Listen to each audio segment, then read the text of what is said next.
Gabriel Nadeau-Dubois a finalement confirmé qu'il se joint à Québec solidaire et qu'il veut même être un des deux porte-parole. Vous savez qu'au sein de Québec solidaire, les chefs, on appelle ça des porte-paroles, puis il y en a deux, il n'y en a pas juste un. Donc, il voudrait être un des porte-paroles à la place de Françoise David, donc qui se présente dans Gouin. Est-ce que c'est une bonne nouvelle pour le Québec, pour Québec solidaire? Pour le peuple québécois, on va discuter de tout ça avec Frédéric Bérard, qui est constitutionnaliste, Martin Pouliot et Jérôme Landry, commentateurs tous les deux dans nos studios de Québec. Bonsoir à vous trois. Bonsoir. Bonsoir. Je commence avec Martin. Allons-y géographiquement. Qu'est-ce que tu dis de ça, Martin? Je salue son entrée en politique. Je pense que le discours, même si personnellement, je n'y trouve pas beaucoup d'écho pour moi ou pour des gens qui pensent un peu comme moi, mais je trouve que c'est un discours important à entendre dans le spectre politique. Et puis, je pense que c'est beaucoup mieux de prendre l'arène politique pour exprimer ses idées que n'importe quelle autre. C'est une bonne façon de faire. Alors, je lui souhaite bonne chance. Moi, j'ai pas de problème avec son entrée en politique. Jérôme, je te sens un peu plus dubitatif. Ben oui, écoute, c'est sûr que faire de la politique active, de mettre son nom sur un bulletin de vote puis sa face sur une pancarte, c'est mieux que de prendre les rues puis de jouer aux révolutionnaires, là. Par contre, pour ce qui est de Gabriel Nadeau-Dubois, moi, c'est toujours quelqu'un que j'ai trouvé relativement vide au niveau des idées. C'est quelqu'un aussi, à l'époque du conflit étudiant, pour les conversations que je me souviens avoir eues avec lui, quelqu'un qui faisait preuve d'une certaine mauvaise foi là, dans ses entrevues, dans ses façons de faire. Tu sais, c'est quelqu'un qui entretenait souvent... il participait souvent, organisait souvent des manifestations qui étaient illégales, ne voulait pas donner le trajet. Il cherchait le trouble, je pense, plus que de vraiment amener des arguments à cette époque-là. Est-ce qu'il a changé? On verra. Je pense que ça va faire un bon représentant pour la gauche BCBG, là, la gauche bon chic, bon genre, là, qui va certainement beaucoup l'apprécier. Et ça va bien aller pour lui parce qu'il y a beaucoup de médias qui font preuve d'une complaisance assez extraordinaire à son endroit. Donc, ce ne sera pas difficile d'être élu pour lui. Alors, Frédéric, le vois-tu vide autant que Jérôme? Non, ça, c'est pas vrai. Ça, moi, je le connais quand même assez bien. Là. C'est quelqu'un qui a un bon contenu. Je pense qu'il est en politique pour les bonnes raisons aussi. Je sais qu'il a brassé beaucoup. Je sais qu'il y a plusieurs personnes qui le détestent, mais de manière viscérale. Mais je vais rejoindre un peu Martin là-dessus. C'est quelqu'un qui apporte quelque chose, qui brasse la cabane. Et dans notre état actuel, là, d'un point de vue purement politique, notamment à l'Assemblée nationale, je pense qu'on va amener une voix de gauche forte. Évidemment, on peut être en désaccord avec le gars, on peut ne pas l'aimer, mais ça, c'est pas grave. Ce qui est important, c'est d'avoir, je pense, une espèce de brassage d'idées. Et contrairement à ce que dit Jérôme, moi, je pense que Nadeau-Dubois en a des idées. Il y a un programme qui me semble assez clair. Aujourd'hui, il joue un peu à la Bernie Sanders. Évidemment, on rêve un peu en couleur à cette étape-ci, on s'entend, mais il a essayé de brasser ça en disant, puis là, ça, c'était franchement baveux, en disant la classe politique, là, a trahi le Québec. Tu sais, ça prend quand même... tu sais quoi pour faire une affaire comme ça en commençant. Donc, tout ça pour dire que le problème, en agissant comme ça, c'est qu'il va clairement polariser le débat comme il l'a fait en 2012. Mais en même temps, moi, à titre personnel, de voir quelqu'un qui débarque puis qui donne un coup de pied sur l'espèce de... Tu es en train de me dire qu'il n'aille pas ça se faire haïr, dans le fond, et donc il est prêt à défendre des idées. Toi, Jérôme, tu dis qu'il n'y a pas d'idées. Bien, c'est que les idées qu'il a, puis on va lui laisser la chance peut-être de les exprimer un peu plus, puis des tribunes, il va en avoir. Là, tu dis qu'il y a des idées, parce que tantôt, tu disais qu'il n'y en avait pas. Écoute, le peu d'idées qu'il y a, c'est des idées... Moi, je trouve que c'est des idées qui sont tournées vers le passé. Tu sais, des programmes sociaux très coûteux. C'est quelqu'un qui veut qu'on paie beaucoup d'impôts, beaucoup de taxes. Tu sais, c'est pratiquement... C'est pas loin du communisme, là, des fois, ce qu'il propose. Puis il est très démagogue aussi. C'est quelqu'un qui est un populiste de gauche. Quand il dit qu'il y a des emplois qui se sont perdus au Québec à cause du libre-échange, hey, mon œil, là. Tu sais, à un moment donné, je suis content qu'on l'aborde. Là aussi, là. Je suis content de l'aborder parce que c'est, parmi tous les tweets qu'il a laissé aller aujourd'hui, celui sur lequel j'ai réagi, c'est exactement celui-là. Et là, le problème qu'on a, c'est que, en plus, tu peux pas dire ça là, en te présentant. Bon, tu peux le dire si ça te tente, mais c'est parce que voici un cas de fausseté ou de fausses nouvelles. Et voilà. C'est l'ère des fausses nouvelles. Tout ça, c'est vérifiable, là. Oui, il y a eu des emplois, bien sûr, à cause du libre-échange qui, malheureusement, ont été éliminés, mais il faut aussi parler des emplois qui sont maintenus et qui ont été gagnés aussi à cause du libre-échange. Alors, moi, je suis d'accord sur un certain aspect du discours de Jérôme à son sujet. C'est-à-dire, je trouve qu'il a une façon d'aborder la politique qui est très clairement à gauche, c'est-à-dire anti-mercantile, proche léninisme. En tout cas, on verra si ses idées ont évolué. Là. Non, Martin, attends un peu, là. Non. léniniste, là. Faut quand moi, même je pas me souviens... charrier, là. Attends un peu, là. Je me souviens encore du débat qu'on a eu ici même à cette émission lors du conflit étudiant à propos de la gratuité scolaire. Là. Il n'y avait rien à y faire. Là. Alors, ça s'éclaircira peut-être avec le temps, mais pour le moment, ce que les gens savent de lui et ce qu'ils savent de ses idées, c'est très, très à gauche. Là. Alors, donc, oui, jusqu'à Lénine... Non, mais c'est... il l'a déjà cité. Moi, je me souviens, je ici... comprends, déjà cité Victor Hugo. Non, mais pas j'avais eu en nécessairement entrevue, romancier. puis dans son discours, il y avait quelque chose... J'ai étudié en Sciences Po, puis je me rappelais de cette citation-là, puis j'ai dit, c'est du Lénine, puis... Non, mais attends.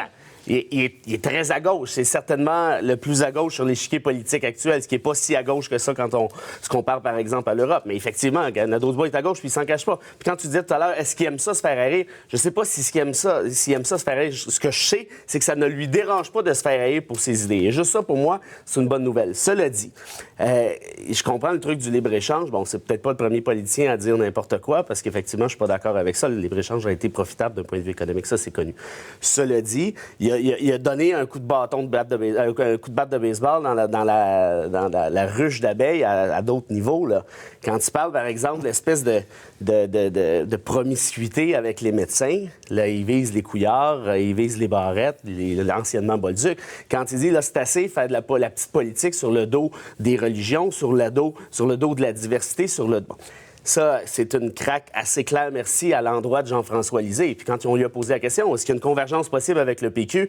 Il a laissé sous-entendre, il n'a pas laissé sous-entendre, il a dit clairement, oubliez ça, là, ça va être avec Option nationale, ça ne sera rien. Donc ça pour dire, oui, il est baveux.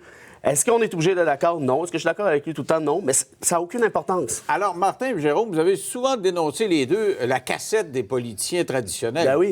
Il est loin de la cassette, quand même. Là. Il est loin de ça. Il y a une cassette de gauche, là.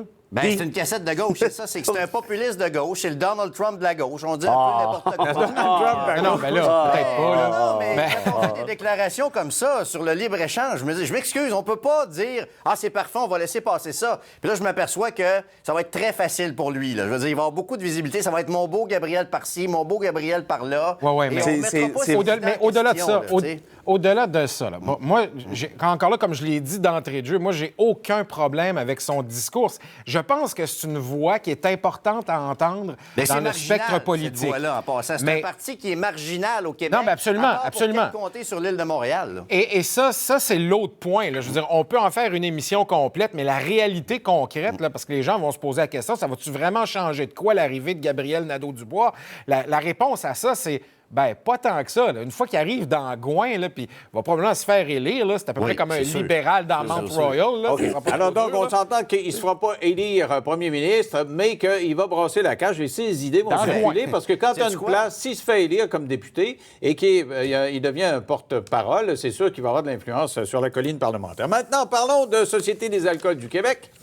Vous avez vu qu'en vertu de la loi d'accès à l'information, on a appris à TVA que le ministère des Finances détient des documents qui montrent qu'on est en train d'envisager de privatiser la SAQ. Alors, je recommence encore avec toi, Martin.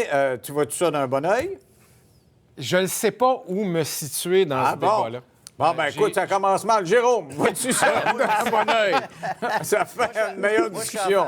Mais là, t'as peur de la privatisation, sauf que je sais une chose, c'est que jamais le gouvernement va avoir le courage de privatiser ça. Il ne faut pas oublier qu'on est dans un contexte présentement d'un possible conflit de travail à la SAQ, des négociations qui ont été difficiles. Tu sais, c'est pas pour rien là, que M. Létard sort ça. On n'aura jamais le courage d'y aller puis d'arriver avec une vraie privatisation, alors que moi, je me demande vraiment ce que l'État... Est-ce qu'on en aurait besoin? Là. Est-ce qu'on en aurait besoin? Ben moi, je sais une chose. Je pense que oui. Puis je sais une chose, c'est que comme consommateur, on paie notre alcool trop cher ici au Québec quand on se compare. Là, c'est moins le cas avec l'Ontario, mais tout le monde va de temps en temps dans le New Hampshire, puis on réalise très, très bien qu'on se fait avoir sur le prix de l'alcool. Est-ce qu'une privatisation nous permettrait d'économiser? Ça, je suis pas prêt à aller jusque-là, par contre. Est-ce que les effets iraient jusque-là? Pas certain. Martin, reste là, puis je vais te poser la question à Frédéric. Ça va te donner encore le temps pour y penser. Là. Frédéric, es-tu d'accord? Écoute, moi, c'est très idéologique. Là. Moi, je suis contre la privatisation. Ah ouais, pourquoi non? En fait, Jérôme a raison de dire qu'on le paie probablement un peu plus cher, mais je pense pas, moi, qu'en privatisant, de un, on va le payer moins cher. Ça, je crois pas à cette espèce d'effet magique-là. Puis l'autre affaire... C'est ça qu'ils vont surtaxer la bouteille. Ben ici, oui, c'est ça.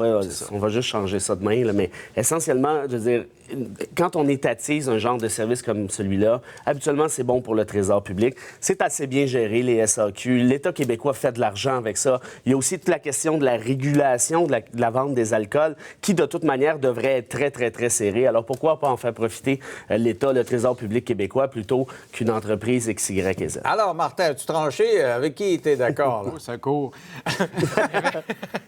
J'avais quand même une suite à cette phrase-là. La suite, c'était... Regarde, je ne sais pas où me brancher parce que des deux côtés, il y a des bons arguments.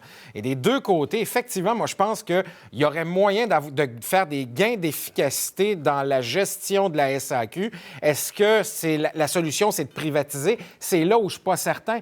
Parce qu'effectivement, comme ça a été dit par mes deux collègues, moi, je suis absolument, mais absolument convaincu qu'il n'y a aucun gain ou, enfin, de très marginaux gains pour les consommateurs, ultimement, quand le processus serait terminé.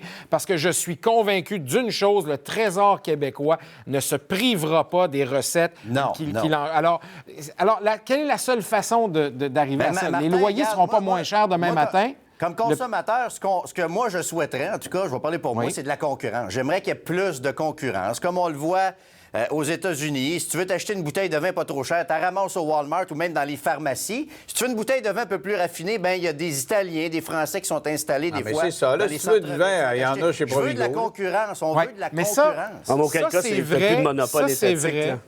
Non, mais ça, c'est vrai, ça peut marcher quand tu vas dans des grandes villes et quand tu as une masse critique de population. Mais il ne faut pas oublier que le Québec, là, on aime ça se gonfler. Là, on est la grenouille et le bœuf au Québec. L'occupation du territoire, le même prix, les mêmes vins partout sur la grandeur du territoire. Écoute, c'est un prix, puis on le paye. problème, malgré que tu trouves que c'est une fausse question, là, c'est la vraie question à laquelle est confronté tout le monde qui n'habite pas à Québec et à Montréal.